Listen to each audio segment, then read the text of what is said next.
gente, tudo bem? Vim fazer hoje um vídeo sobre primeiro reinado e período regencial, tudo junto, porque vai ser bem curtinho, vai ser mais um resumão. E tem muito vídeo detalhado na internet sobre esses períodos, mas então como já tem vários, eu resolvi fazer um resumo pra gente recapitular mesmo o que a gente aprendeu.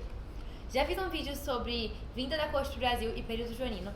Também já fiz um sobre a independência do Brasil, que foi proclamada por Dom Pedro I. E aí dá início ao primeiro reinado, que é onde a gente começa agora.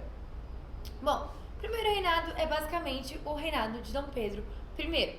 Ele foi o primeiro rei que o Brasil realmente teve, como Brasil independente. O Dom João, né, o período joanino, Dom João era o rei do Brasil, mas também era o rei do Brasil, Portugal e Algarves. Então, era um reino unido. Então, nesse caso, como Brasil independente mesmo, depois da declaração da independência, o primeiro rei que a gente teve foi o rei Pedro, que é filho do João. Ou seja, a gente consegue ver aquele conceito de reforma e não revolução, porque é de cima para baixo, é um liberalismo bem restrito a uma pequena classe. Enfim, vamos lá. O que estava acontecendo no Brasil quando o Dom Pedro chegou e falou, vou governar? Tava uma bagunça. Vocês lembram que pra gente ser independente, primeiro que a gente teve um tanto de guerra, mas principalmente a gente teve que pagar um dinheirama pra Portugal pra gente ser independente. A gente comprou a nossa independência. Então, a gente estava muito endividado. Endividado com quem? Com a Inglaterra. Então, assim, a gente sempre foi, desde o início da nossa história, muito dependente da Inglaterra. Desde quando veio Dom João, ele já era dependente da Inglaterra, como Portugal. E como Brasil, a gente também era dependente da Inglaterra. Esse caos, uma estrutura política pirada, a gente tinha então dois partidos, que no final vão originar três. Os partidos do Brasil eram o Partido Brasileiro e o Partido Português. Com a história desenrolando, o Partido Português vai virar o Partido Conservador. O Partido Brasileiro vai virar o Partido Liberal. Mas ele vai ser tanto liberal moderado quanto liberal exaltado. O que esses partidos querem? Quem são eles? Vamos lá, uma tabelinha bem simples. O Partido Conservador, ele era a favor do absolutismo, da monarquia e da centralização do poder.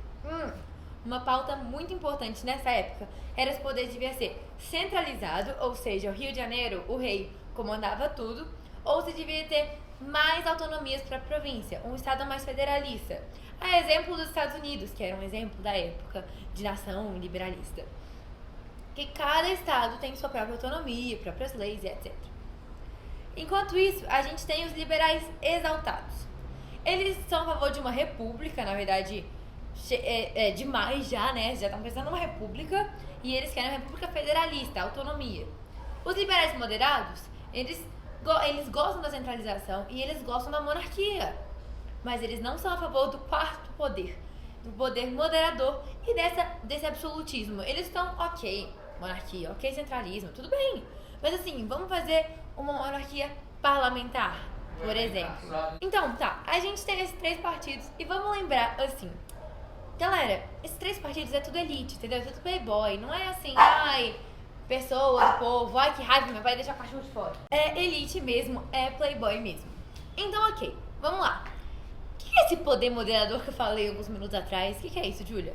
Bom, Dom Pedro, ele criou um tal de poder moderador. Ele não era de nenhum partido, porque ele era o rei, né, galera? Vamos falar assim. Ele era absolutista, ele era um monarquista, obviamente, ele usava uma coroa na cabeça. E ele era centralista, então ele queria todo o poder na mão dele, né? Absolutista. E ele tinha o chamado poder moderador. Então, ele seguia aquela lógica que foi muito tempo inventada nas ideias iluministas dos três poderes. De Montesquieu, se não me engano. Com certeza. Bom, que três poderes eram esses? Legislativo, executivo, judiciário. Cada um cuidando de uma parte para não haver uma não corromper a outra. Mas tinha Dom Pedro em cima, comandando tudo. Então vai, faz a lei, mas eu não gostar, eu não vou aprovar não. Tá, não, aplica a lei, mas eu não gostar, eu vou tirar. Não, tá, julga a lei, mas eu posso julgar do jeito que eu quiser também. Era assim, era desse jeito. E como eu disse, os liberais exaltados não queriam nem monarquia, e os liberais moderados não eram a favor desse poder moderador, sabe? Tipo assim, não precisa disso, sabe, Dom Pedro? Você já é rei, já usa coroa. Enfim, o que aconteceu? Foi eleita uma assembleia constituinte para fazer uma Constituição. Porque nós éramos um país novo, com 3 poderes, a gente tinha que ter regras. Então, foi eleita essa Assembleia, eles fizeram uma Constituição chamada Constituição da Mandioca, que era, tipo, voto censitário por quantos, sei lá, terra de mandioca que você tinha. Só que o Dom Pedro não achou essa Constituição, abre aspas, digna de mim, fecha aspas. Então ele falou, vou criar a minha própria Constituição. Ele dissolveu a Assembleia, o que foi, assim, extremamente autoritário. Vamos lembrar que antes Dom Pedro I, ele era um libertador. Quando ele fez a Declaração de Independência, ele foi o libertador, o liberal. Tanto que ele era visto como conservador na Europa e liberal no Brasil. Então, deixa isso em mente, depois vai mudar. Enfim, nesse ato ele já foi bastante autoritário, porque ele dissolveu a Assembleia, ele fez uso do poder moderador dele. Ok, ele fez uma nova Constituição digna dele. Essa Constituição, para você votar, você tinha que ser homem, livre, ter 25 anos e ter renda. Só que, além disso, essa Constituição ela foi outorgada. Os títulos de nobreza não eram hereditários. Outorgada quer dizer que veio de cima para baixo. Ele fez. Tinha eleição para deputado, que era temporário, e para senador, que era vitalício. E no Senado, o imperador ele escolhia 1/3. Então, 1/3 do povo que ia ficar lá para sempre era escolhido pelo bendito imperador. E, bom, Senado é chamado, vem de a Casa dos Senhores. Por isso que é o mais difícil de entrar até hoje no Brasil. É uma tradição que o Senado tem em comparação com a Câmara dos Deputados. Ok, bom, gente, Dom Pedro era o libertador, o liberal, onde que ele errou, mano? Tipo assim, que momento que o povo começou a odiar o Dom Pedro? Bom, várias coisas. A Constituição de 24 foi a primeira, porque foi um símbolo de autoritarismo ferrenho. Segunda coisa foi que teve a Conferência do Equador, em Pernambuco, que queria mais autonomia provincial, sendo que ele era centralista. E aí, as repressões que ele teve foram, assim, ruins. Ele foi muito malvado lá. Então não gostaram dele, que ele foi muito autoritário nas repressões. Além disso, teve a Guerra na Cisplatina, que era a guerra lá com o Uruguai e a Argentina, porque o Uruguai queria ser independente. Enfim, uma guerra que eu não vou falar agora, porque muito tempo. Mas enfim, nessa guerra, o Brasil gastou um dinheirama. E assim, o Brasil não tava tendo dinheirama pra gastar, não. Outra coisa, já que eu igual falei, né, a gente não tinha dinheirama pra gastar, a gente não tinha dinheiro nenhum. E a gente tava com uma crise econômica ferrenha, que bom, o Dom Pedro não conseguiu curar na época de reinado dele. Então, assim, a imprensa aproveitou disso. Aproveitou desse problemaço e da figura de Dom Pedro, que assim, não era a figura mais santinha, aquela pessoa linda. Então, o Dom Pedro, ele era um festeiro, tinha umas amantes, e aí, tipo assim, começaram a divulgar a carta dele com a amante dele escrevia, ai meu demonão, e aí divulgaram nas imprensas, ele ia pra festa, ele pegou DST, ele era assim, um rei que não... Você olhava e falava, você é rei, mano? Tipo assim, sabe? Uma pessoa que não tava ali no papel, não era digna de usar uma coroa. Então o povo começou a falar muito mal de Dom Pedro, muito mal. Nossa, aquele cara ali é um festeiro, ele não devia ser rei e tal. Só que quando que a situação ficou assim, muito, muito ruim, que o povo falou, não dá mais. Seguinte, Dom João VI morreu. Quem que é Dom João VI? O pai de Dom Pedro, tinha ido para Portugal um tempão. Quem que devia, então, ocupar o trono de Portugal? Filho dele, que no caso é Dom Pedro. Mas se Dom Pedro é rei de Portugal, ele não pode ser rei do Brasil. E aí? E agora que você vai escolher? Então, o que ele fala? Ele manda a filha dele, que é a próxima herdeira, casar com o irmão dele, que é o Dom Miguel, que aí ela ia ser rainha de lá, porque ela é a herdeira. Só que esse Dom Miguel, ele quer pegar o poder. Ele não tá nem aí pra ela. E aí, acontece coisas ruins. Por quê? Ele quer pegar o poder, o Dom Pedro fala assim, vai passar por cima da minha filha? Não, ela que é herdeira. E ele vai pra Portugal pra lutar pela honra do Dom Miguel. Então ele vai participar de uma guerra civil em Portugal, lutando contra Dom Miguel. E aí, lá em Portugal, ele vai ser o liberal, porque ele vai lutar contra um cara que queria pegar o poder e ser absolutista, que era o Dom Miguel, o próprio irmão.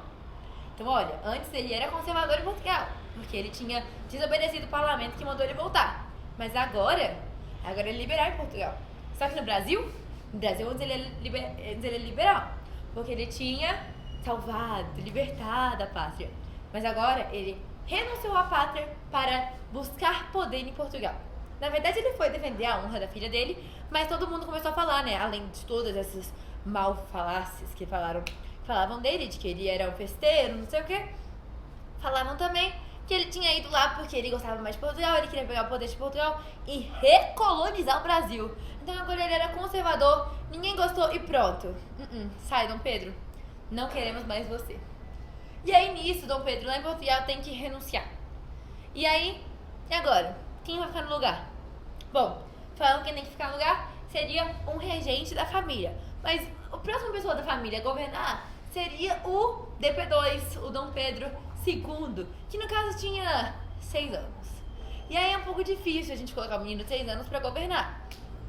Então, quem a gente vai colocar no lugar? Regentes.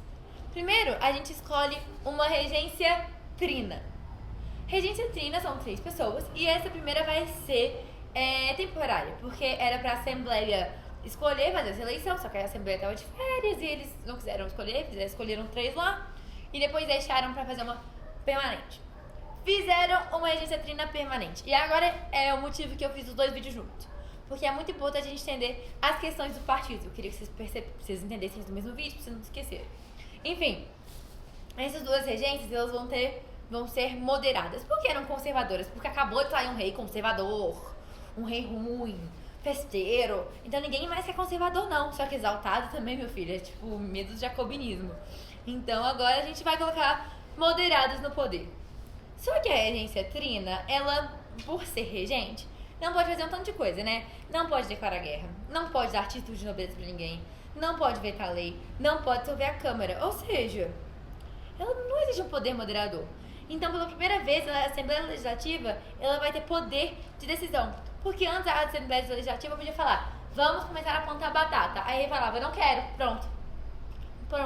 Só que agora, se a Assembleia Legislativa falar, quero plantar batata, o regente não pode vetar. Então ele vai falar, vocês decidiram? Decidimos, então vamos plantar batata. E é isso. Então, isso é um marco importante para a história do Brasil. Só que eles vão criar o que nessa regência trina? Bom, a Guarda Nacional, que é um exército da elite, eles vão recrutar pessoas para lutar, cidadãos ativos mesmo, os mais ricos, para lutar, que vão ser, para lutar assim, para defender os interesses. Então, tá tendo uma rebelião ali, leva a Guarda Nacional. São os coronéis, que até na República vão estar ali. Depois a gente vão também criar o Código de Processo Criminal, o poder do juiz de paz, o júri e o habeas corpus. E também vão criar o ato adicional à Constituição. Esse ato adicional, ele vai fazer várias coisas. 1. Não vai ter poder moderador no período regencial. Então, coisa importante. 2. Vai suprimir o Conselho do Estado. 3. A parte mais importante. Vai dar mais poder e mais autonomia para as províncias, criando as assembleias provinciais. Que elas vão poder nomear funcionários públicos e fixar despesas necessárias. Uau! Então, por muitas vezes eles estavam lutando muito pela questão da descentralização do poder e da autonomia maior para as províncias e agora eles estão conseguindo. Só que vai ser exatamente nessa hora aqui que a gente vai começar também a ter muitas revoltas liberais, revoltas na verdade, revoltas regenciais, que a gente vai ver no próximo vídeo, porque senão isso vai ficar muito grande e eu sei disso. Por último, vão criar a regência una. Então vai ser um regente que vai governar sozinho. Bom, quem vai ser esse regente? Primeiramente vai ser o Diego Feijó. O Diogo Feijó. Ele é um padre. E ele é moderado. Ele vai ser o último dessa cadeia moderada que vai participar dessa questão do avanço liberal. Por que se chama avanço liberal? Porque a gente estava antes do poder conservador e depois a gente vai aumentando cada vez mais o poder liberal. Antes começa com o regência trina, depois una e ainda vai dar autonomia. Então, cada vez mais o liberalismo ele vai chegar ao ápice no Brasil, que no caso seria no governo Diego Feijó. Só que o que vai ser muito ruim na questão do governo dele? Vão ter várias revoltas. A gente vai entender depois os motivos, etc. Mas essas revoltas elas vão ser tantas e tão fortes e ele vai assim não conseguir direito controlá-las todas. Vão falar que ele controlou mal, que ele foi muito fraco, que ele é muito mal mole e vão falar precisa de um conservador para colocar ordem na casa. Então ele vai renunciar porque tá falando mais e aí essa hora quem vai assumir vai ser o Araújo Lima. Araújo Lima, vamos começar o regresso conservador. Esse negócio de regresso e avanço não quer dizer de positivo ou negativo. Quer dizer que a gente estava no governo conservador, vai avançar, liberal, e depois vai voltar muito conservador. E aí, até chegar de novo em mais um reinado. Ou seja, tava lá um cara sozinho, autonomia de província, e de repente coloca um regente conservador e de repente coloca um rei de novo. Então assim, entendeu? A história do Brasil fez isso. Bom, esse Araújo Lima, ele fortaleceu o poder central, então ele era conservador, mão de ferro, juntar tudo, parar com esse negócio de separar, vamos fazer o território nacional junto, yay! E era isso. Então ele fortaleceu o poder central, nada de dar poder pra província, só tá dando problema. E ele criou uma lei interpretativa do ato adicional. O que significa isso? Anulou o ato adicional, tipo assim... eles falaram que não pode ter poder moderador na regência? Pode sim. Eles falaram que não pode ter... que vai ter mais assembleia regional, que vai ter mais autonomia da província na regência? Vai ter não. E aí ele anulou tudo que tinha feito, os avanços liberais que tinham feito. Então assim, foi isso, galera. Bom, como que acabou esse período todo? Com o golpe da maioridade. Mas isso fica pra outro vídeo ainda, que vai ser da questão do segundo reinado. Segundo reinado ele vai começar quando eles falam, tá dando certo, não, tá muito problema. E aí quem vai fazer o golpe da maioridade? Colocar um conservador assim, um rei. No poder vão ser os liberais exaltados. Mas isso a gente vai entender no outro vídeo. Então assim, fica ligado que vem muita história por aí. E é isso, galera, muito legal. Se inscreva, ativa o sininho, dá um like, comenta. Eu tô ficando muito blogueira, é isso.